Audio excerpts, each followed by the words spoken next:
अन्न सय्यदना व मौलाना मुहम्मदन अब्दुहु व रसूलुहु अम्मा बअदु फ़अऊज़ु बिल्लाहि मिनश शैतानिर रजीम बिस्मिल्लाहिर रहमानिर रहीम ला तब्दील लिकलिमातिल्लाह व क़ाल अल्लाहु तबारक व तआला क़ुल या अहलल किताबि तआलौ इला कलिमतिन सवाइन बैनना व बैनकुम अल्ला नअबुद इल्लल्लाह व ला नुश्रिक बिही शैआ क़ाल अन्नबिय्यु सल्लल्लाहु अलैहि वसल्लम खैरुन नास मन यनफ़उन नास व क़ाल अन्नबिय्यु सल्लल्लाहु अलैहि वसल्लम इन्नमा बुइस्तु लिउतम्मिम मकारिमल अख़लाक़ औ कमा क़ाल अलैहिस्सलातु वस्सलाम। All praise and thanks are Allah's, the Lord of the Alameen, mankind, jinn and all that exist. You honor only that ruling judge, the day of recompense, it means the day of resurrection. You only we worship, you only we ask for help, each and everything guide us to the right path, to the straight way. मलेच्छ भाषा कीर्तातेन वेद वाक्य प्राण मुखा हिमस शामश तथा याकूतो नाम विशुरुता शूद्रो ब्रह्मण तामति ब्रह्मणश्चेति शूद्रताम क्षेत्रियो याति विद्रत्वम विघात विष्यम तथेच्छ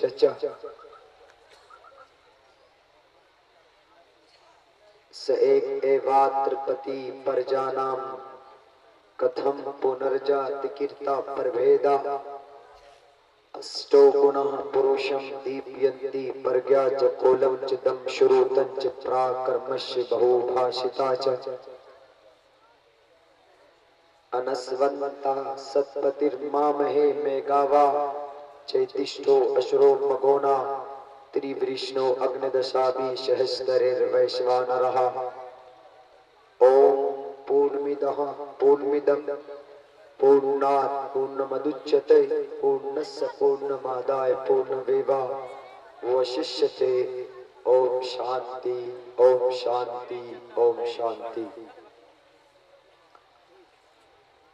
मोहतरम सामीन किराम और स्टेज पर गिरामी कद्र मुअज़्ज़ज़ हमारे उलमाए किराम और तलबाए अजीज,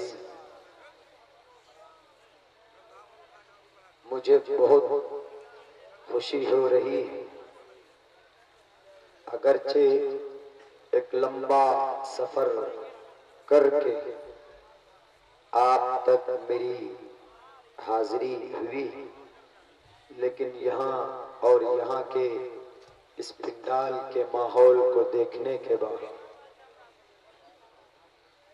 मैं आप सबके जज्बे का एहतराम करते हुए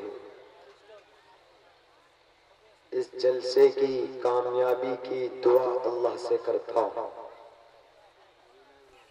कि अल्लाह तबारक व ताला ये जलसा जो आपके इस इलाके में तुर्रे इम्तियाजी में अपना जगह कायम कर चुका है, कि अल्लाह आपके इस जलसे दस्तारबंदी को कामयाब करे और आप तमाम लोगों की दूर दराज से इस प्रोग्राम में आपकी शिरकत को अल्लाह बाइसे निजात बनाए।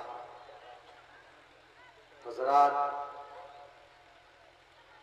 रात का बहुत बड़ा हिस्सा गुजर चुका है। तकरीबन बहुत सारी बातें अल्लाह और उसके रसूल की और आपने अपनी शरीयत की अभी तक समात फरमा चुके हैं। दिल में यही उमंग रखिए कि जो भी बातें कही या सुनी जाती, अल्लाह हम सबको उस पर 100% अमल करने की तौफीक अता फरमाए। मैं बहुत लंबे तक खिताब करने के हालत में और मूड में नहीं हूँ, इसलिए कि मुस्तकिल प्रोग्राम में शिरकत की वजह से आधी आवाज भी जाम हो चुकी। कोशिश करूंगा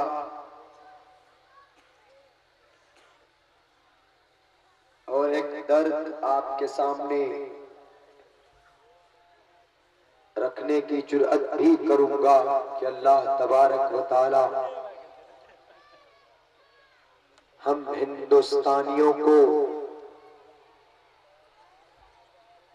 अमन और सुकून के साथ जिंदगी गुजारने की तौफीक दे और एक ऐसे माहौल को बनाने की अल्लाह तबारक व तआला हम सब के अंदर जज्बा दे कि जिससे न तो किसी हिंदू को, न किसी मुसलमान को, न किसी और दूसरे धर्म के मानने वाले के दिल को या उसके जज्बात को ठेस पहुंचे। ऐसी तौफीक अल्लाह तबारक व तआला हम सबको दे। इसमें कोई शक नहीं है कि इस वक्त हालात बद से बदतर हो चुके हैं, मगर मुझे इस वक्त दो लफ्ज याद आ रहे हैं। मौलाना वलीउल्लाह गाजी मध्य प्रदेश के हैं, उनकी सरपरस्ती में कई जगह मुझे एमपी में जाना हुआ तो उनकी 30 सेकंड की तकरीर हुआ करती। वो लोगों से दो लफ्ज ये कहते हैं कि हिंदुस्तान के मुसलमानों, नेक बन जाओ और एक बन जाओ। मैं यहाँ पर एक लफ्ज और इसमें इजाफा करने की जुर्अत करूंगा कि हिंदुस्तान के लोगों, उसके साथ मिलाता हूं कि नेक बन जाओ और हिंदू मुसलमान इस धरती पर, इस भारत की इस पवित्र भूमि पर आप सब एक बन जाओ। जैसे 1914 के अंदर हिंदू मुसलमानों का संगठन हुआ था, तब जाकर एक बहुत बड़े, तब जाकर हिंदुस्तान को बांटने वाले पाकिस्तान और बांग्लादेश की सूरत में वो विलन उस वक्त का जालिम अंग्रेज को आपने मार भगाया था। आज भी अगर आप मिल बैठते हैं तो आपका यह हिंदुस्तान और आपका यह संविधान बच सकता है, वरना खुद कुर्सी इख्तिदार पर बैठने वाले लोग आपके इस बहुत दुनिया का सबसे बड़ा जमहूरी मुल्क हमारा हिंदुस्तान, यहाँ का जो कॉन्स्टिट्यूशन और यहाँ की जो अदालत, यहाँ की जो जुडिशरी, वो खतरे में। अगर आप सब मिल गए तो इसकी भी हिफाजत होगी और हम तमाम हिंदुस्तानियों की भी हिफाजत होगी। आइए मेरे मोहतरम मुसलमानों और हमारे समाज के हिंदू भाई, ग्रंथ के हवाले से बहुत सारी ऐसी बातें लोगों के बीच में फैलाई जाती। अभी 1.5 महीने की एक लंबे सफर पे मैं बंगाल, उड़ीसा, आसाम, अगरतला के इलाके पे था। वहां पर रहकर मुझे कुछ पढ़ाई भी करनी थी और वहां से प्रोग्राम में भी मेरी शिरकत होनी थी। इस 1.5-2 महीने के अपनी रिसर्च में मैं एक ऐसे अकीदे की कॉन्सेप्ट पर पहुंचा जिस पर जानकारी मुझे मिली और मुझे उस पर बड़ा ताज्जुब और हैरत होती कि हिंदुस्तान के अंदर कैसे भोले भाले लोग बड़े आसानी से यहाँ के लोगों को बांट दिया जाता है और सिंपल सिंपल जुमलों के जरिए यहाँ के लोगों के दिल को बहलाया जाता है। या तो उनके धर्म के अंदर तब्दीली करा दी जाती, या तो उनके ग्रंथों को, उनके ऑथेंटिक बुक्स को मिसकंसेप्शन, मिसअंडरस्टैंडिंग के अंदर लोगों को डाल दिया जाता है। बड़ी आसानी के साथ उस गलत फहमी में डलकर एक दूसरे के नफरत और इंतशार के शिकार में पड़ जाते। उसी को मैं क्लियर करूंगा कि आज हिंदुस्तान के अंदर जात, बिरादरी, धर्म एंड कास्ट, ये दोनों के लिए, हिंदू के लिए भी और मुसलमानों के लिए भी, कि इसकी कोई अहमियत और हैसियत नहीं। कुछ लोग हैं जो कास्ट को बांटते, जो धर्म को कास्ट में बांटते। कोई कहता है कि ये सैयद है, ये मंसूरी है, और ये अंसारी, ये चौधरी है, ये तेली, and lots of communities in caste are found, is found around you, around us। हमारे और आपके बीच में बहुत सारे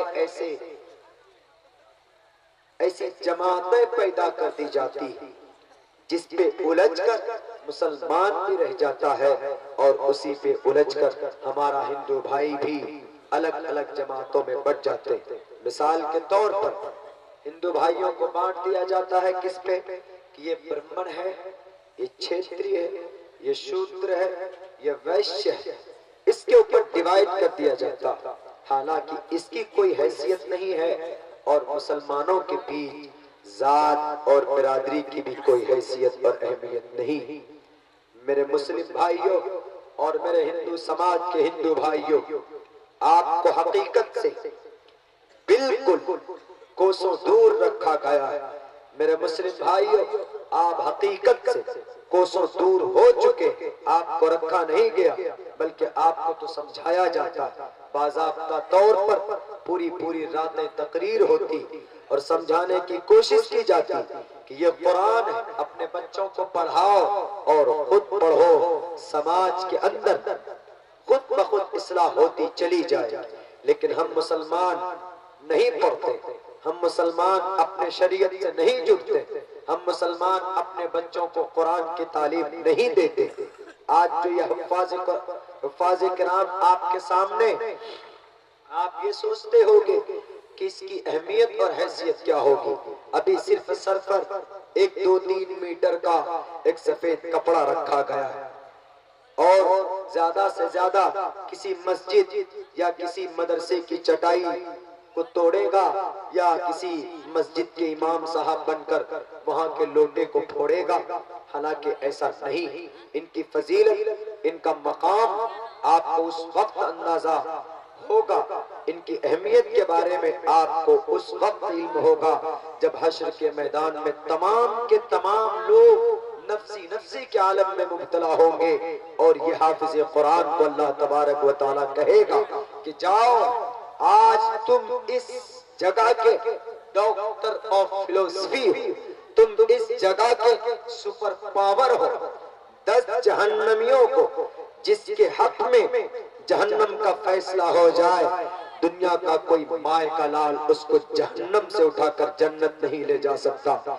जब रब का फैसला हो जाता, when the Allah subhanahu wa ta'ala, when the decision is made and ordered by Allah subhanahu wa ta'ala, जब अल्लाह की तरफ से फैसले हो जाते हैं कि ये जहन्नमी, and no one help that person, कोई भी आदमी उसकी मदद नहीं कर सकता। लेकिन हश्र के मैदान में अल्लाह तबारक व तआला की अदालत के सामने एक आदमी होगा, एक शख्स होगा, एक ऐसी जात होगी जिसके लिए ये खुसूसन पर्टिकुलर परमिशन होगा कि जाओ तुम अपने खानदान के 10 आदमियों को, ऐसे आदमियों को, एक नहीं 10-10 ऐसे आदमियों को पकड़ो जिन पर जहन्नम वाजिब हो चुकी है, जो जहन्नम में जाकर गिर चुके हैं, उनको पकड़ो, अपने बाजुओं से जकड़ो और जन्नत के दरवाजे पर चढ़ता जा, कुरान करीम की तिलावत करता जा। जहां पर तेरा कुरान खत्म हो जाए, पूरा हो जाए, वहीं पर तुम्हारा मकाम होगा, वहीं पर तुम्हारी मंजिल होगी और वहीं पर तुम अपना रहने के लिए इंतजाम कर लेना। ये अधिकार सिर्फ एक हाफिज कुरान को होगा, ये मकाम है इनका, ये फजीलत, ये इस्लामी कैलेंडर के एतबार से अल्लाह तबारक व ताला ने इनको इज्जत से नवाजा। आज हम इनको घटिया निगाह से देखते हैं कि हाफिज साहब है, बस क्या हो जाएगा। कभी कभी तो यूं भी कह देते हैं कुल्लु हाफिजिन जाहिल, हर हाफिज जाहिल हुआ करता। उसके सीने में कुरान 3,22,000 से कहीं ज्यादा अल्फाज है उसके सीने के अंदर। भूल से भी अगर ये पुलसरात से गुजरते हुए जहन्नम में अगर गिर जाए तो जहन्नम की आग ठंडी हो जाएगी। ये ताकत किसी के अंदर है तो इन्हीं हुफ्फाज़ किराम के अंदर है, किसी और के अंदर नहीं। किसी लाल मुजक्कर के अंदर इतनी ताकत नहीं, किसी एमएलए या एमपी को अल्लाह ने ये पावर या अथॉरिटी नहीं दी। It is only surprise for all हुफ्फाज़ किराम। ये सिर्फ एक हाफिज कुरान को अल्लाह तबारक व ताला ने सर्टिफिकेट और डिग्री दी। अपने आप को चौधरी कहने वाले, अपने आप को दौलत के नशे में चूर होकर, शराब के नशे में धुत होकर अपने आप को कहते हैं कि I am Chaudhary. Definitely we will achieve and definitely we will receive the heavens facilities. हम जन्नत के सारे सहूलत को प्राप्त करेंगे। कोई गारंटी नहीं है कि आप कामयाब हो सकते हो कि नहीं हो सकते, लेकिन हाफिज कुरान के लिए, उलमाए दीन के लिए बशारत है, इन्नमा यख्शल्लाह मिन इबादिहिल उलमा। कुर्बानी है इनकी, ऐसे नहीं। पूछिए इन मदरसों के अंदर पढ़ाने वाले चटाई पर बैठकर मुस्तकिल 1 हफ्ते तक अपने घर से बाहर रहकर कुरान करीम की एक एक लफ्ज को रटवाने वाले, रटने वाले, इनका जो मकाम आसमान पर है, बड़े बड़े दौलतमंद, बड़े बड़े पॉलिटिशियन, बड़े बड़े पावरमैन, सुपरमैन उन मकाम को नहीं पहुंच सकते कि जो इनके पास है, जो पावर। अल्लाह की तरफ से कोई अजाब आता है तो इन बच्चों के कुरान करीम की तिलावत की आवाज को सुनकर वह अजाब वापस चला जाया करता। इनके अंदर वो ताकत। इनकी सबसे बड़ी कुर्बानी यह है हमारे उलमा की कि रातों को भी जाग कर जलसों के अंदर ये समाज को बताते हैं कि लोगों हकीकत ये है। मेरे मुसलमानों, आप हकीकत से कोसों दूर हो गए और हमारे हिंदू भाई को हकीकत से वास्ता पढ़ने नहीं दिया गया, जिसकी बुनियाद पर आज हिंदुस्तान के अंदर एक अजीब सा माहौल पैदा कर दिया गया। जात बिरादरी छुआछूत के अंदर बांट दिया गया।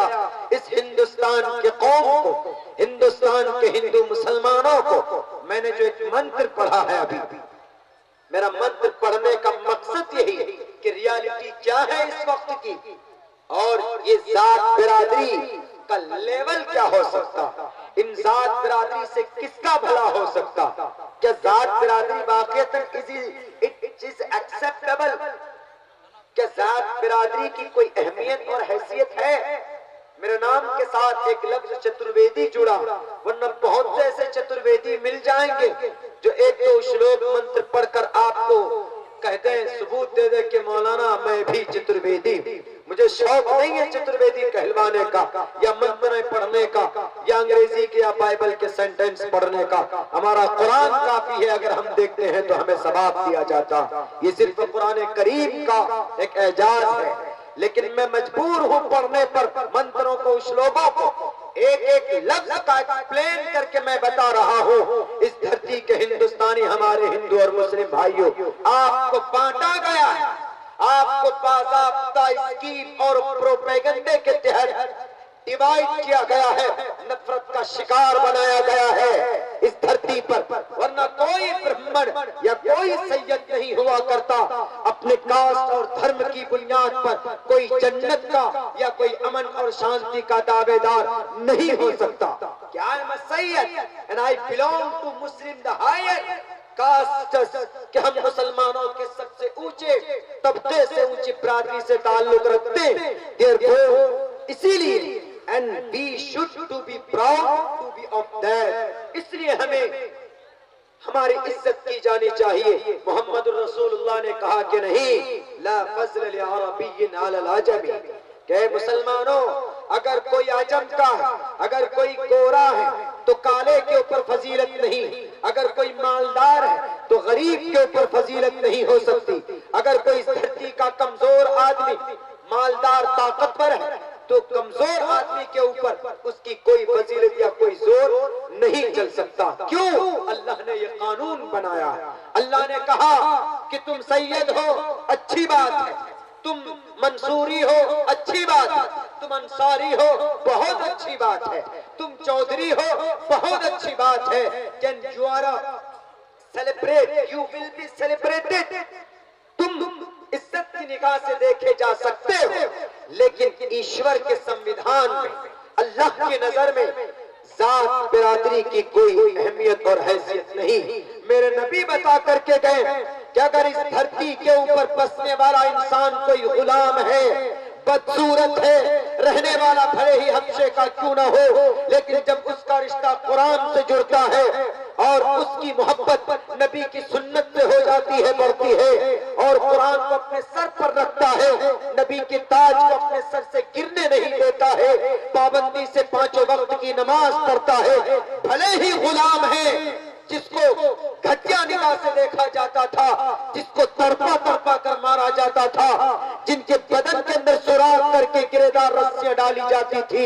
मेरे नबी का फरमान है कि जब ये गुलाम, इनका रिश्ता अल्लाह से मजबूत होता है तो ये चलता है मक्का की गलियों में, इसकी चलने की आहट सुनाई देती है जन्नतुल फिरदौस में। ये पैगाम है, ये मकाम है किसका? अल्लाह से डरने का, जात का नहीं।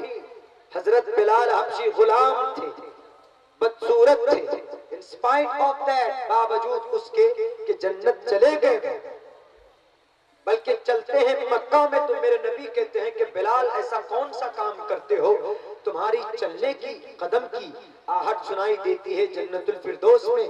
बताओ, उन्होंने ये मकाम किस लिए मिला है गुलाम को? वहीं पर अल्लाह के नबी का चचा है, बड़े बड़े तुर्रम खां है, वहीं पर अबू जहल है, अबू लहब है, उतबा है, हंजला है, मुगीरा है, शैबा है, सुराका बिन मालिक, ये बड़े बड़े गंडाल, ये बड़े बड़े गुरु चौधरी, अपने आप को चौधरी कहने वाले, मरने से पहले जहन्नम का फैसला हो जाता है। क्यों? ऊंचे खानदान से ताल्लुक रखते थे, ब्राह्मण थे वो, उसके बावजूद भी मरने के बाद जहन्नम चले जाते थे। इसीलिए कहा जाता आदमी कोई भी जात से कामयाब नहीं होता, नाम से कामयाब नहीं होता, आदमी अपने कर्म से बड़ा होता। बिलाल हबशी नाम से, अपनी नसब से नहीं पहचाने जाते थे, बल्कि बिलाल हबशी को आशिक़ रसूल पहले कहा जाता है, सहाबी रसूल बाद में कहा जाता है। देखिए तफसीर की किताबें, उलमा किराम यहाँ बैठे, मैं तो इनका एक झलक भी नहीं हूँ, मैं तो अदना सा दारुल देवबंद का मैं एक तालिबे इल्म, हमारे अकाबिर तो और अच्छे अंदाज में आपको समझा सकते हैं। मैंने जो पढ़ा है वही समझा रहा हूँ कि बिलाल हबशी को आशिक़ रसूल पहले कहा जाता है, सहाबी रसूल बाद में कहा जाता है। क्यों? उनकी एक ख्वाहिश थी कि जमीन पर मोहम्मद राजी हो जाए, आसमान पर रब राजी हो जाए, अपना सब कुछ लुटा कर मिटा कर। आदमी अपने कर्म से पहचाना जाता है, अपने जात से, धर्म से आइडेंटिफिकेशन नहीं होती। आज हमारे पीएम साहब, सीएम साहब और एमपी साहब, एमएलए साहब अपने काम से पहचाने जाते हैं।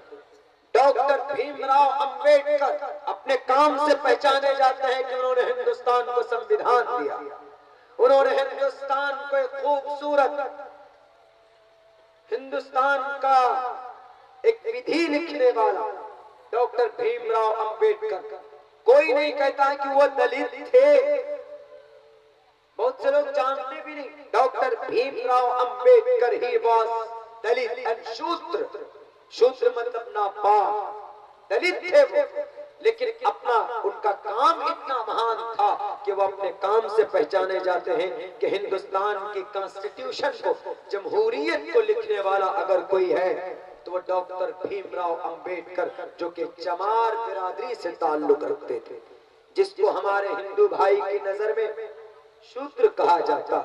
हमारे हिंदू भाइयों, कोई आदमी धर्म के, जात बिरादरी के नाम पर नहीं पहचाना जाता, बल्कि अपने कर्म से पहचाना जाता। यही बात कही गई है वेदांत के अंदर, शूद्रो ब्रह्मण तामिति ब्रह्मणश्चेति शूद्रता क्षेत्रियो याति विद्रत्वम विघातरीश्यम तथेचचा। ए लोगों, 7278 साल पहले, 7278 साल पहले पुराणों के काल में, हमारे हिंदू भाइयों गौर से सुनिएगा, ये पहली बार ये रिसर्च मैं आपके सामने रख रहा। ये तहकीक शायद आपके इलाके के अंदर कभी नहीं आई, लेकिन मैं बता रहा हूँ रियलिटी को। मेरी आदत है किस्सा कहानी को मैं बाद में मेरी, बल्कि मैं मुनासिब भी नहीं समझता हूँ। जो रियलिटी जो मैंने तहकीक की ऑथेंटिक बुक से कि 72,278 साल पहले पुराणों के काल में उस वक्त 4 वर्ण के लोग थे। कौन? ब्राह्मण और क्षत्रिय और वैश्य और शूद्र, 4 तबके के लोग थे। और ये 4 तबका क्या अलग अलग था कि ब्राह्मण श्री ब्रह्मा जी के सर से पैदा हुए, और वैश्य उनके हाथ से पैदा हुए, क्षत्रिय उनके हाथ से और वैश्य उनके कमर से और शूद्र उनके पैर से। ऐसा कॉन्सेप्ट और ऐसी सोच हमारे हिंदू भाई गलत है। क्यों गलत है? आदमी को पैदा किया गया 4 तबकों में नहीं, बल्कि 4 क्वालिटी के लोग होते, 4 गुण के अंदर लोगों को बांटा। एक तो वो होंगे जो अच्छे काम करेंगे, एक वो होंगे जो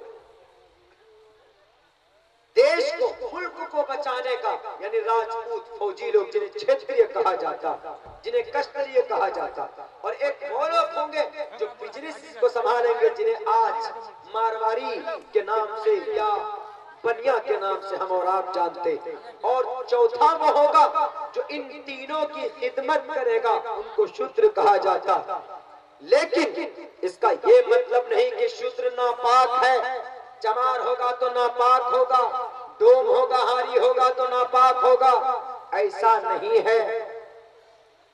सारे मानव ईश्वर के नजर में बराबर है, सराबर है। एज अ पैदाइश, उठने बैठने खाने पीने में जब सब एक हैं, तो मकाम और रुतबे के एतबार से ईश्वर ने किसी को ये कहकर नहीं पैदा किया कि तुम ही इस धरती के पीएम बनोगे, क्योंकि तुम ब्राह्मण से ताल्लुक रखते हो, और तुम ही इस धरती के राजपूत होगे, राजा बनोगे या चीफ इन कमांडर बनोगे, क्योंकि तुम वैश्य हो, और तुम ही इस धरती के बनिया कहलाओगे, बिजनेसमैन होगे, क्योंकि तुम वैश्य हो, और तुम इस धरती के नापाक व्यक्ति कहलाओगे, क्योंकि तुम सफाई का काम करोगे, गंदगी साफ करोगे, इसलिए तुम शूद्र नापाक कहलाओगे। ऐसा नहीं, बल्कि ईश्वर ने कहा, I created and I made the world, created the all human beings in the world, and I made the earth.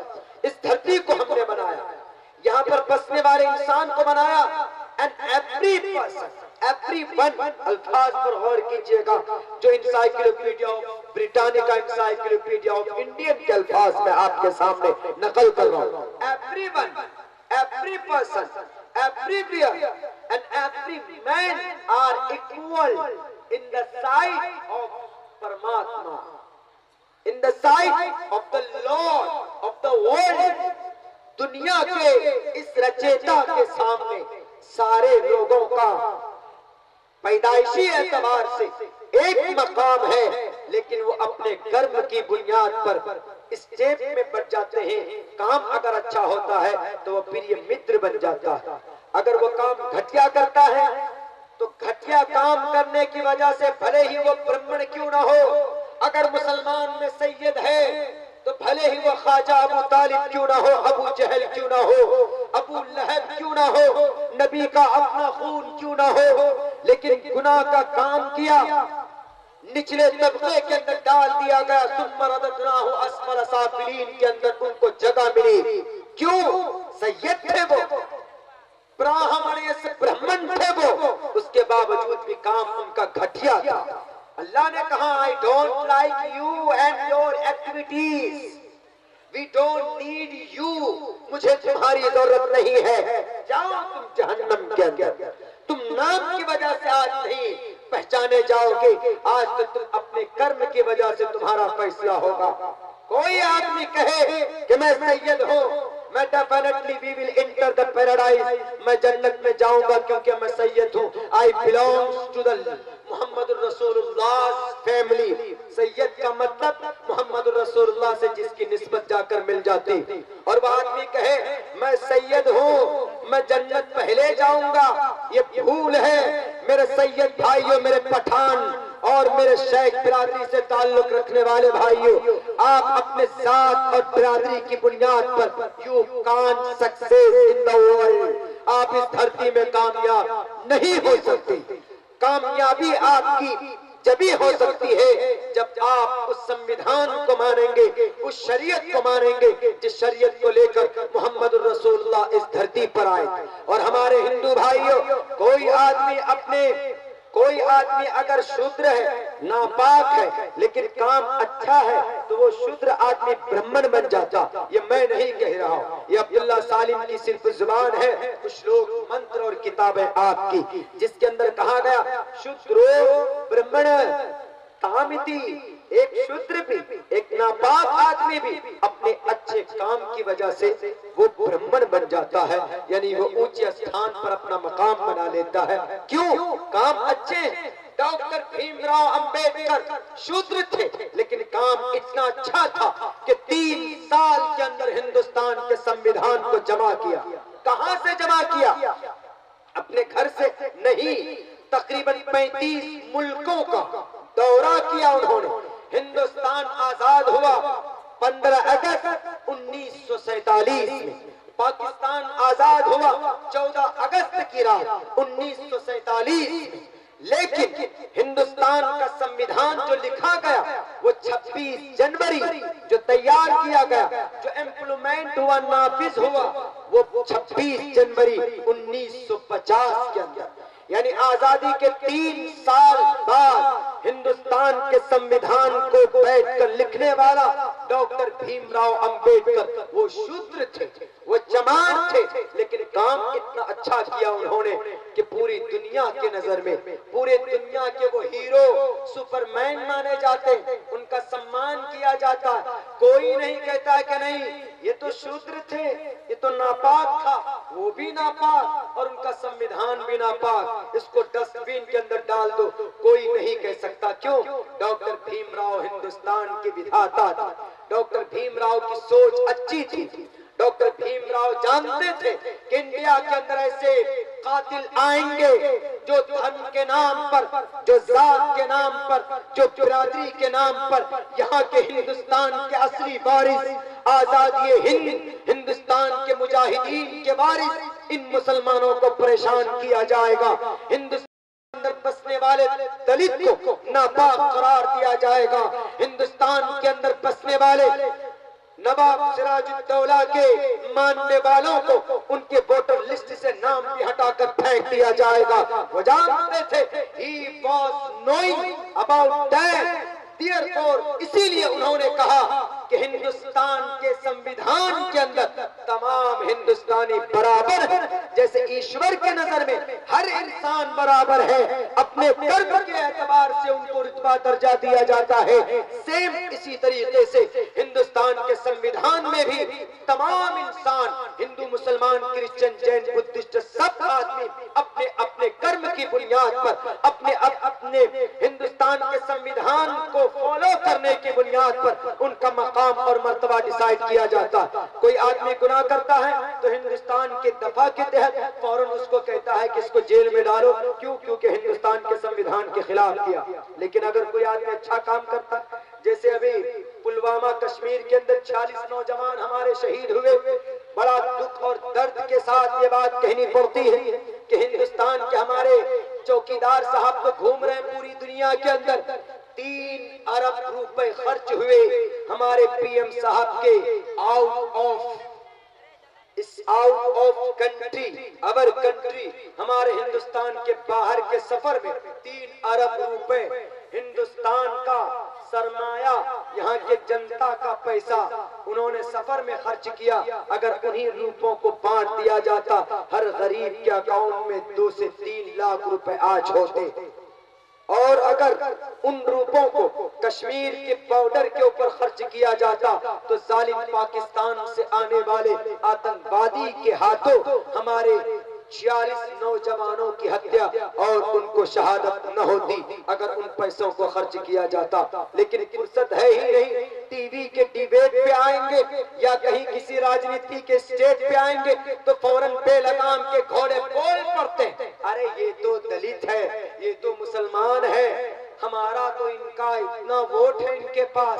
और कभी कोई किसी का नाम लेकर, किसी छोटी बिरादरी का नाम लेकर किसी को जलील करता है तो किसी को मंदिर मस्जिद के नाम पर लड़वा देता है। कभी डिस्कस नहीं होता कि हमारा हिंदुस्तान चारों तरफ से, हमारे हिंदुस्तान का बॉर्डर कैसे सिक्योर हो।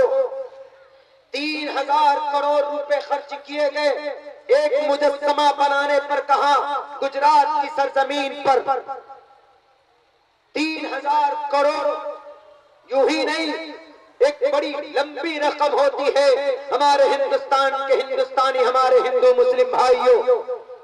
और फिर ये इल्जाम लगाते हैं कि हिंदुस्तान की भुखमरी की वजह या मुसलमानों की बढ़ती हुई जनसंख्या, ये 4-4 शादी करते हैं इसलिए हिंदुस्तान के अंदर भुखमरी। अरे 4-4 शादी की वजह से हमारा हिंदुस्तान भुखमरी का शिकार नहीं, बल्कि इन करप्ट नेताओं की वजह से, जिनको आपने 9-9, 11-11 हजार रुपए देकर कह दिया कि जाओ लंदन में अपना फार्म हाउस कायम करो। विजय माल्या को दे दिया 9000 करोड़ रुपए, नीरव मोदी को दे दिया 11000 करोड़ रुपए, और पता नहीं कितने ऐसे लोग हैं जिनका नाम अभी तक शो नहीं हुआ, जाहिर नहीं हुआ। हमारे हिंदुस्तान की कीमती सरमाया को लूट कर लंदन स्विस बैंक में बैठे हुए, और हमारे हिंदुस्तान के अंदर यहाँ के आवाम और जनता बेचारे खुदकुशी करने पर मजबूर। असल गरीबी की वजह तो ये लोग हैं जिनको आपने खुश कर रखा, जिनके अकाउंटों के अंदर आपने सर से लेकर पैर तक तोप दिया है पैसों से। इनकी वजह से हमारे हिंदुस्तान के अंदर यहाँ के लोग भुखमरी का शिकार, हमारे नौजवानों को नौकरी नहीं, जात में बांट देते हो, ये ओबीसी, एससी, एसटी। इसलिए मैं फिर से वोट दे रहा हूं, हमारे हिंदुस्तान के राजनेताओं, आपको गद्दी मिली है, अच्छी बात है, आप राजनीति कीजिए, लेकिन धर्म के नाम पर ना तो हिंदुओं को बांटिए ना तो मुसलमानों को बांटिए। अगर आप ब्राह्मण हो, आप कुर्सी पर बैठे हो, अगर अब्दुल्ला सालिम सैयद है, अगर अब्दुल्ला सालिम कुर्सी पर बैठा है तो मेरे लिए जायज नहीं है कि मैं किसी के ऊपर जुल्म तशद्दुद करूं। अगर मैंने जुल्म तशद्दुद किया और फिर भी मैं ये सोचता रहा कि मैं कामयाब हो जाऊंगा तो ये मेरी भूल है। ईश्वर ने कहा शूद्रो ब्रह्मणतामिति ब्रह्मणश्चेति शूद्रताम क्षेत्रियो याति विद्रत्वम विघातविश्यम तथेचचा। अगर पहले ही कोई ब्राह्मण हो, अगर वो ब्राह्मण है, किसी की बेटी की इज्जत को लूटता है, आश्रमों के अंदर समाज की बहू बेटी की इज्जत को लूट कर मुजफ्फरपुर जैसे शेल्टर होम के अंदर 55 जवान बेटियों की लाश को दफन कर दिया जाता है, और फिर ऊपर से ये खोखले दावे कि बेटी बचाओ बेटी पढ़ाओ, जिस नारे पर कोई अमल नहीं, उनकी रातों के अंदर देखो उनके एयर कंडीशन रूम के अंदर कितनी रंगरलियां मनाई जाती है, शराब भी होती है और शबाब भी होती है, जवान बेटियों की चीख की दफन और वहीं पर जिंदा दफन कर दिया जाता है। और ये जब स्टेज पर आएंगे, बेटी बचाओ बेटी पढ़ाओ, हम तो महिला का सम्मान करते हैं, हम तो महिला को अधिकार देते हैं, तो कौन मुसलमान खिलाफ करता? अरे नहीं, मुस्लिम भाइयों ने तो अपने समाज की बहू बेटियों से कहा, कुरान ने कहा कि समाज के बहू बेटियों कुल्लिल मुमिनाति यग़ज़ुज़्न मिन अब्सारिहिन्न व यहफ़ज़्न फ़ुरूजहुन्न व ला युब्दीन ज़ीनतहुन्न। जब तुम मार्केट जाया करो, जब तुम बाहर जाया करो तो अपने सर के ऊपर दुपट्टे डाल लिया करो, अपनी लिबास के अंदर मलबूस हो जाया करो, ताकि ये तुम्हारी प्रोटेक्शन हो, तुम्हारी इज्जत और आबरू की हिफाजत हो जाए।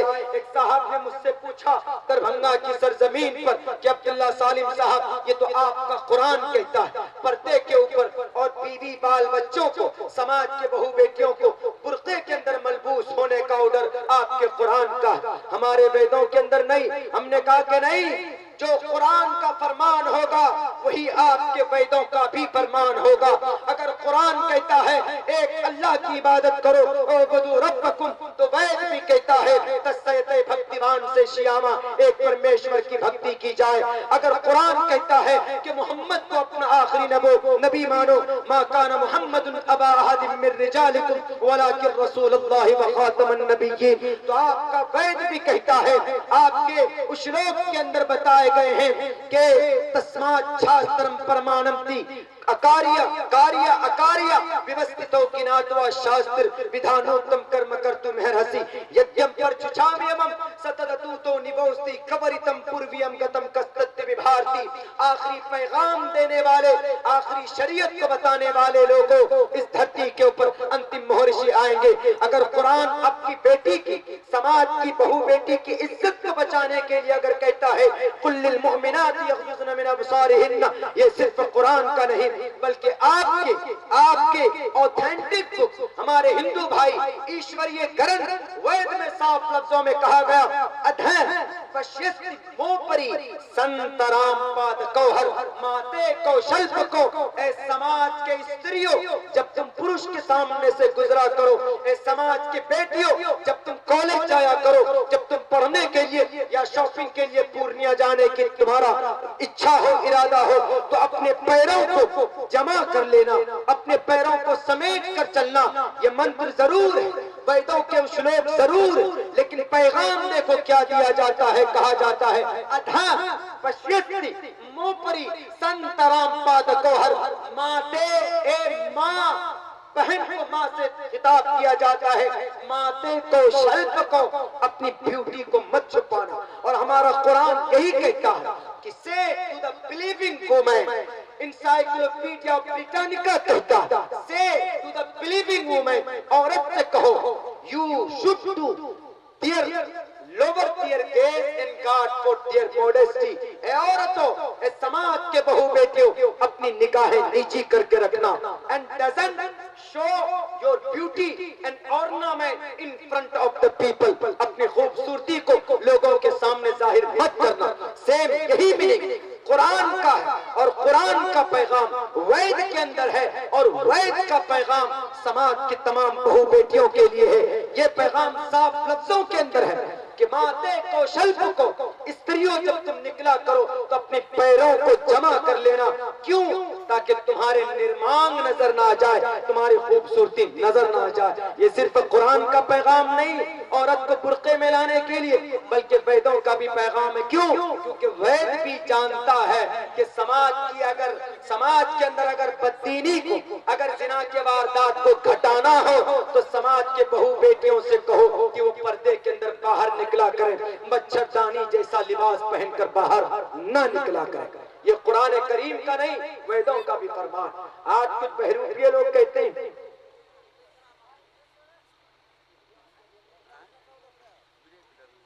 अरे तो रामायण और संस्कृति तो पढ़ी जा रही है, या मैं हर 5 मिनट में रामायण संस्कृत पढ़ूं?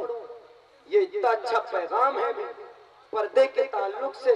कुछ लोग कहते हैं कि इस्लाम के अंदर औरतों को ये कहा जाता है कि औरतों को पर्दे में नहीं रहना चाहिए, बुर्का नहीं पहनना चाहिए, तो हम तो ये साबित कर रहे हैं कि इस्लाम के अंदर जो पर्दा है वो सिर्फ इस्लाम में नहीं बल्कि और ग्रंथों के अंदर भी, ताकि हिंदू भाइयों को भी समझ में आ जाए कि हमारे हिंदू भाई जो मुसलमान आज अपने कुरान पर अमल करते हैं, बहू बेटी को कहते हैं कि घरों के अंदर रहो, बाहर यूं ही मत फिरा करो, तो ये सिर्फ उनकी प्रोटेक्शन के लिए, उनकी हिफाजत के लिए, जिसका मंत्र भी मैंने पढ़ा और कुरान करीम की मैंने आयत भी आप लोगों के सामने पढ़कर मैंने सुनाई। और दूसरी बात ये, आज जो जात बरादरी, अभी इससे पहले जो मंत्र पढ़ा गया, क्या हदीस की रोशनी में उसकी तत्बीक नहीं? ला फज़्ल लिअरबिय्यिन अला अजमी, कोई भी आदमी अपने धर्म के नाम पर बड़ा नहीं होता बल्कि आदमी अपने कर्म के नाम पर बड़ा होता है। क्या हमारे हिंदुस्तान के अंदर ऐसे लीडर नहीं? क्या हमारे गांव समाज के अंदर ऐसे लोग नहीं जो अपने आप को कहते हैं मैं चौधरी हूँ, राइफल लिए ताने फिरते?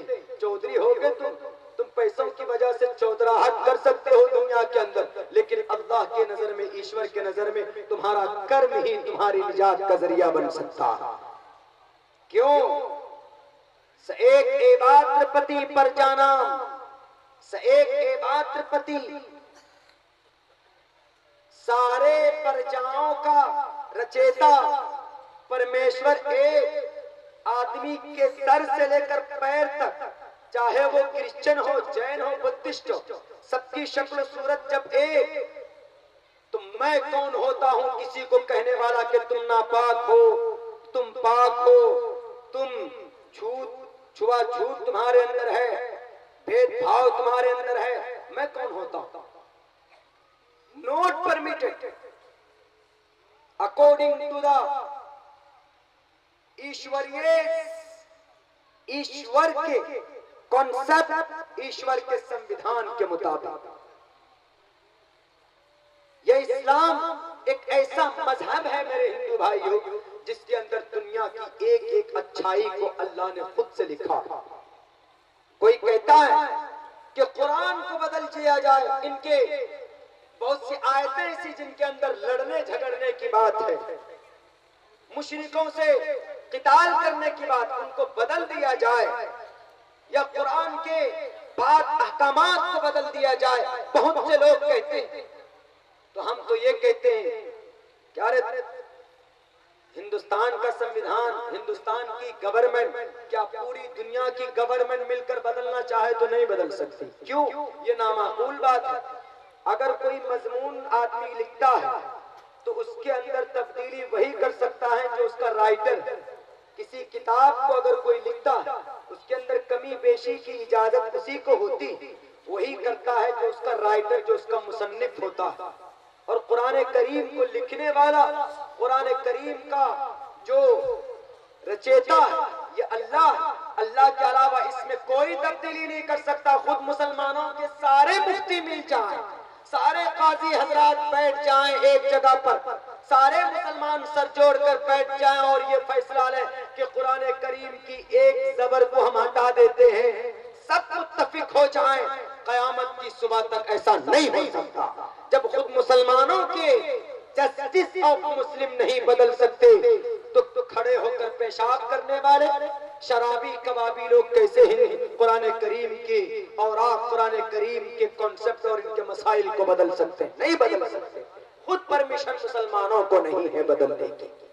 और हमारे समाज के मुस्लिम नौजवानों और हमारे समाज के साबिक मुस्लिम नौजवानों, आपसे खुसूसन ये मैसेज और ये गुजारिश और ये अर्ज करना चाहता हूं, आज हम मुसलमानों की बेराह रवि की बुनियाद पर, आज हम मुसलमानों की बदकिरदारी की बुनियाद पर, आज दुश्मनान इस्लाम आपके मसाजिद, आपकी शरीयत, आपके मदारिस, आपके मकातिब की तरफ ललचाई हुई निगाह उठाकर देखते। अभी बड़े अफसोस के साथ हमें ये बात कहनी पड़ती कि अभी हिंदुस्तान की ऐसी सिचुएशन है, तो ऐसी सिचुएशन के अंदर में मुसलमानों को क्या करना चाहिए? कुछ लोग बोलते हैं कि मुसलमान बस अल्लाह तबारक व तआला से दुआ करें। ऐसी सिचुएशन में आपको वही दो जुमले याद रखना, नेक बन जाओ एक बन जाओ। हमें हिंदुस्तान के संविधान को पूरे तौर पर मानते हुए, फॉलो करते हुए अपने अल्लाह तबारक व तआला से दुआएं करनी है, रिश्ता मजबूत करना। और उसके साथ साथ जब जरूरत पड़े आपको अपने हुकूक को लेने की, तो आप पीछे मत हटना। अगर कोई बोलता कि नहीं सिर्फ दुआओं से मामला हल होंगे, उदउ इला सबील रब्बिका बिल हिकमति वल मौइज़तिल हसना। उलमाए किराम बैठे, अच्छी बातें प्यार से करें आप सबसे, ये नेचर है इस्लाम का। लेकिन कहीं पर अगर घूसा की जरूरत पड़े ना, तो वहां मजबूती से घूसा तैयार करके जालिम का मुकाबला करना भी वहां पर जरूरत है। हिंदुस्तान के संविधान जैसे आज सख्ती के साथ निपटने की जरूरत है पाकिस्तान से, उनको हमने बढ़ावा छोड़ा तो आज हमारे सर पर बैठकर हमारे हिंदुस्तान के 40 नौजवानों को उन्होंने शहीद किया। आज हमें यहाँ पर सख्त होना पड़ेगा। हमारी हिंदुस्तान की गवर्नमेंट को सख्ती से काम करना होगा। अगर जरूरत पड़े आपको हिंदुस्तान के मुस्लिम लोगों की मदद की, तो आप एक बार आवाज लगाकर देखना। जो कुर्बानी 1704 के अंदर से लेकर 1947 तक इन टोपी और दाढ़ी वालों ने दी थी, वही कुर्बानी आज भी ये देने के लिए तैयार है। चाहे वो कश्मीर का बॉर्डर हो, चाहे वो चीन का बॉर्डर हो, आज भी ये सर पे कफन बांधकर अपने इस देश की पवित्र देश की पवित्रता को बचाने के लिए अपने खून को, अपनी जान को हथेली पर रखकर ये मोहम्मद बिन कासिम की औलाद, ये सुल्तान सलाहुद्दीन अय्यूबी के मानने वाले, ये हजरत सुमैया के चाहने वाले, ये अपने देश से देशभक्ति का सबूत देने के लिए आज भी ये तैयार है। ये देश के वफादार हैं, ये देश के गद्दार नहीं है मेरे हिंदुस्तान के हिंदू भाई। लेकिन जरूरत इस बात की कि आप सीधे हो जाओ। मुसलमानों, आप अपनी शरीयत को मानो, फॉलो करो। शरीयत को मानेंगे, उसके साथ साथ हिंदुस्तान के संविधान की भी फॉलो हो जाए। इसमें कोई शक नहीं कि दोहरी पॉलिसी है। हिंदू मुसलमानों के बीच में गंदी राजनीति की बुनियाद पर हमारा हिंदुस्तान को खोखला बना दिया गया। लेकिन आप नौजवानों, आप इस देश की रीढ़ की हड्डी हो और उससे पहले आप इस्लाम कौम की तकदीर भी हो। आप सुधर जाओ तो हमारा ये देश सुधर जाएगा। अगर आप अपना टारगेट फिक्स कर लो तो खुदा की कसम हमारे हिंदुस्तान के अंदर गलत लोगों को आपकी शरीयत के ऊपर लबकुशाई की हिम्मत और जुर्अत नहीं होगी। आज जो बढ़ते हुए वारदात है तलाक के, क्यों? नौजवान लोग बीवी को मानते हैं कि बीवी मेरी नौकरानी है। यही कहते हैं, बीवी आपकी नौकरानी नहीं। मैं गलत न्यू इंफॉर्मेशन देने जा रहा हूँ, एक नई बात बताने जा रहा हूँ जो आपको अजीब सी लगेगी, लेकिन शरीयत से हटकर ये बात नहीं। अगर किसी को एतराज हो, अगर खामी हो जाए, तो मैं उम्मीद करता हूँ अपने अकाबिर से, असातिज़ा स्टेज पर बैठे हुए मुअज़्ज़ज़ उलमा से, वो मेरी तस्हीह फरमाएंगे। इनके सामने तो ऐसा है जैसे सूरज के सामने कोई चिराग रोशन कर रहा, लेकिन मैं पूरे कॉन्फिडेंट होकर ये बात कहने जा रहा हूँ। I am going to deliver speech, जो मैं बताने जा रहा हूँ वो बिल्कुल परफेक्ट है। वाइफ, बीवी आपकी खादिमा नहीं, बल्कि बीवी आपकी लाइफ पार्टनर है, आपकी शरीके हयात है, आपकी दोस्त है। उनके साथ दोस्ताना बर्ताव होना चाहिए। शादी हुई, 5-6 महीने हुए, 5-6 महीने तक तो खूब दिल से तुम मेरी रानी हो, I love you my sweet heart, रातों दिन बोलते हैं। उसके बाद 1 साल गुजरने के बाद बीवी और मियाँ के अंदर रामायण महाभारत शुरू हो जाती। कहीं सफर में जाता है शौहर, बीवी का फोन अगर आ गया तो बस खून कम हो जाते हैं शौहर के कि पता नहीं डायन ये चुड़ैल क्या कहेगी। और उससे भी बढ़कर घर के अंदर कैसा हमारा सलूक होता, बीवी को नौकरानी, कपड़ा बीवी धोए, बच्चे को बीवी पाले, और रात को बिस्तर पर आपको बीवी खुश करे, खाना आपको बीवी ला कर दे, यानी नौकरानी।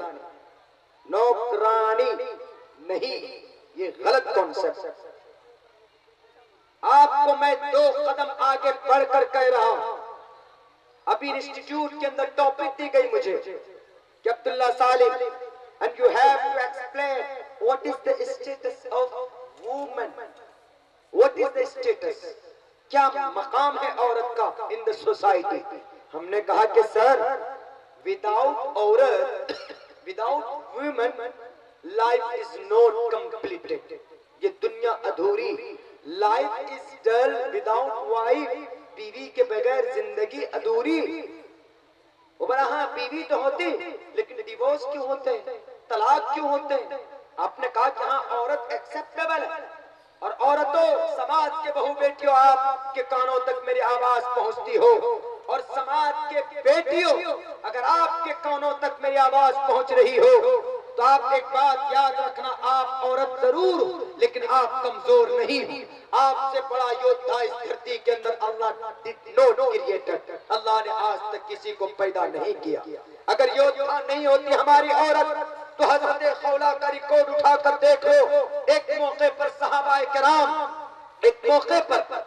किराम घिर गए थे। उस वक्त जान तने तन्हा 30 मिनट के अंदर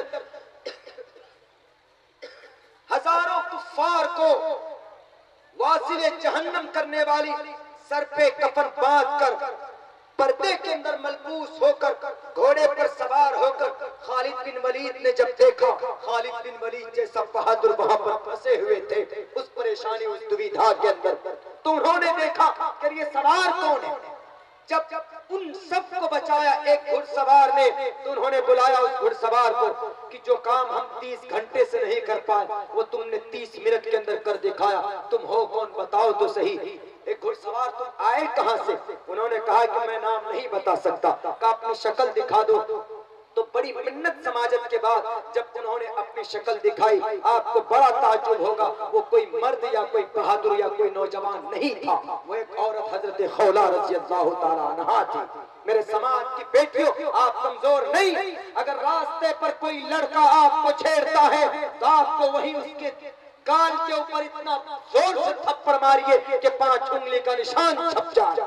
आज आपके हाथ को जब पकड़ा जाता है, तो आप रोती हो, गिड़गिड़ाती हो कि मुझे छोड़ दो, मैं औरत हूँ, मैं कच्ची कली हूँ। नहीं, आपके बाजुओं के अंदर ताकत है, आपके रगों के अंदर खून है, सहाबियात की जिन्होंने बड़े बड़े कारनामे किए। इसीलिए आप कमजोर नहीं। आपसे बड़ा पहलवान इस धरती के अंदर कोई नहीं है। आप 9 महीने तक कितनी दिक्कत के साथ अपने पेट के अंदर बच्चे को रखती, फिर उसको जन्म देती, फिर घर की परेशानी, शौहर के नखरे, सारे काम को समेट कर आप बड़ी आसानी के साथ अपने घर के सिस्टम के बैलेंस को आप सही रखने की कोशिश करते हैं। इसीलिए मैं कहा करता हूं कि मेरे समाज के जवानों और साबिक नौजवानों, यानी बूढ़े हजरात, आप लोगों से गुजारिश ये है कि आप लोग अपने बीवी को गुलाम मत समझिए, बल्कि अगर अल्लाह ने कुदरत दी है तो हर महीने की 1 तारीख को अपनी बीवी बाइक पर बिठाकर उसका शौहर पूर्णिया लेकर जाओ और वहां पर चिकन चिल्ली खिला कर लाओ, ऑनलाइन बर्गर खिला करके लाओ। ये आपका फरीजा है। और अगर अल्लाह ने और रुखसत दी है तो 6 महीने के अंदर अपनी बीवी को अपने साथ लेकर एयर कंडीशन एसी टिकट बना करके आप उसको दिल्ली घुमाने के लिए लेकर जाओ, या कोई हिस्टोरिकल प्लेसेस में लेकर जाओ और उनको दुनिया का सैर करा करके लाओ। ये होता है अखलाक। और अल्लाह ने और वसात दी है तो साल में 1 बार उनको शॉपिंग मॉल लेकर के जाओ, पर्दे के हुदूद को सामने रखते हुए, और कहो कि मेरी स्वीट हार्ट, आपको क्या चाहिए लीजिए, आप कपड़े चाहते हैं कपड़े लीजिए, आप जो आपकी वसात हो। अगर ऐसा आपने किया, मैं कसम खाकर कहता हूँ, आपके समाज के अंदर जो तलाक के पड़ते हुए वारदात हैं वो 0% में आकर रुक जाएगा।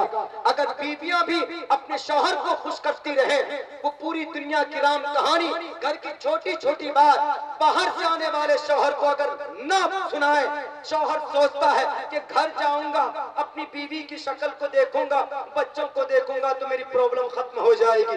लेकिन जब बेचारा आता है, अभी हेलमेट भी नहीं उतारता, बीवी कहती है कि हमको यहाँ पर नहीं रहना, आपने जहन्नम में मुझे डाल दिया। आपकी माँ कहती है कि ये चुड़ैल को क्यों लाया, आपकी बहन कहती है कि भाई ये घर का काम नहीं करती। अब बेचारा जो पूरे अरमान लेकर आता है, पूरा एक रोमांटिक सीन उसके दिमाग के अंदर होता है, वो घर पे कदम रखने से पहले पहले उसका 5 ग्राम खून कम हो जाता। क्यों? क्योंकि हमारे मामलात बीवियों के साथ सही नहीं। मैं इसलिए कह रहा हूँ क्योंकि मोहम्मद रसूलुल्लाह ने अपनी लाइफ में अम्मा आयशा के साथ 2 मरतबा कबड्डी का रेस खेला है कि नहीं खेला।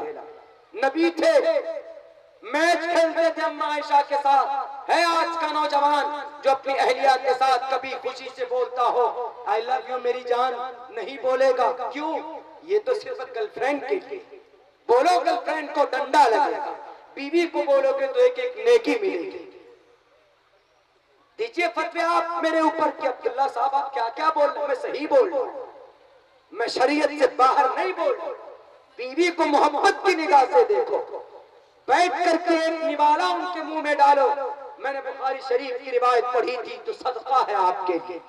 बीवी को देखकर आई लव यू कभी बोलो, माँ को देखकर आई लव यू माँ कभी बोलो, तो मीनिंग बदलेगा उसका, आपको नेकी और सवाब मिलेगी। लेकिन नहीं, सिर्फ व्हाट्सएप पे सुबह होते गुड मॉर्निंग माई जानू, अब कौन है वो जानू, बीवी इधर और वहां अलग से कनेक्शन, ये जायज नहीं। अपनी बीवी के साथ कीजिए रोमांस, अपने बीवी के साथ मोहब्बत की बातें कीजिए, अपने बीवी को घुमाने लेकर जाइए, अपने बीवी को शॉपिंग करा करके लाइए और कीजिए ऐसा। अगर हालात ना बदल जाए, घर के अंदर रोजाना की रिग रिग टिक टिक आपका खत्म ना हो जाए, तो मेरी गिरेबान पकड़ कर कहिएगा कि अब्दुल्ला तुम झूठ बोलते हो। ये तजुर्बे की बात, क्योंकि मेरे पास भी एक बीवी है।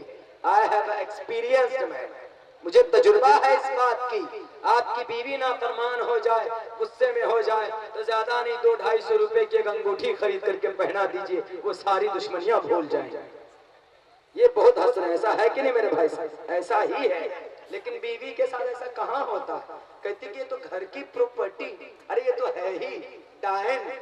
बहुत से लोग कह देते नहीं, बहुत प्यारा और बहुत खूबसूरत हमारे हिंदुस्तान का, उससे बढ़कर हमारे कुरान करीम का एक नेचर, और अल्लाह तबारक व तआला ने मोहम्मद रसूलुल्लाह के जरिए तमाम इंसानों को ये पैगाम दिया। मैं हिस्ट्रिकल बातें भी करना चाहता था, लेकिन मेरी आवाज भी जवाब दे चुकी। और फिर चूंकि एक निजाम बना हुआ, उस निजाम के तहत चलना पड़ेगा। इसलिए जो बातें कही गई धर्म के ताल्लुक से, जात बिरादरी के ताल्लुक से, उसको समझें। और आखिर के अंदर नौजवानों, आपके लिए पैगाम था, हम सब के लिए पैगाम था, अपनी बीवी के साथ, अपनी माँ के साथ, अपने बहन के साथ कैसे रहना है, उस तरीके को अपनाइए। इंशाअल्लाह समाज के अंदर खुशहाली होगी, घर का निजाम मजबूत होगा, आपका घर सही होगा, परिवार अगर आपका सही है तो आप बाहर बहुत खुलकर मेहनत कर पाएंगे। अगर घर के अंदर झगड़ा है, लाखों करोड़ों रुपए आप कमाते हो, लेकिन वही आदमी सबसे पहले सुसाइड करता। सर बाहर इतना मेहनत मैं करता हूँ और फिर यहाँ पर घर के अंदर ये रिगड़ी, ये खाना पीना लेकर, ये तुमने खाना क्यों खाया, तुमने 2 रोटी 2 बोटी पहले क्यों खा ली। औरतों के अंदर झगड़ा, सास और पुतों का झगड़ा, और हमारे जितने भी सास पुतों वाले जितने भी पेरेंट्स लोग हैं, अगर आपका बेटा आपकी पुतों को बाइक पर ले जाए बाहर, तो आप उस पर ये ना कहिए कि अरे इज्जत मिट्टी में मिला दी, मेरा बेटा मेरी पुतों को लेकर घूमने जा रहा है। अरे पुतों को अपनी बीवी को लेके जा रहा है, किसी गैर महरम को तुम लेके जा रहे।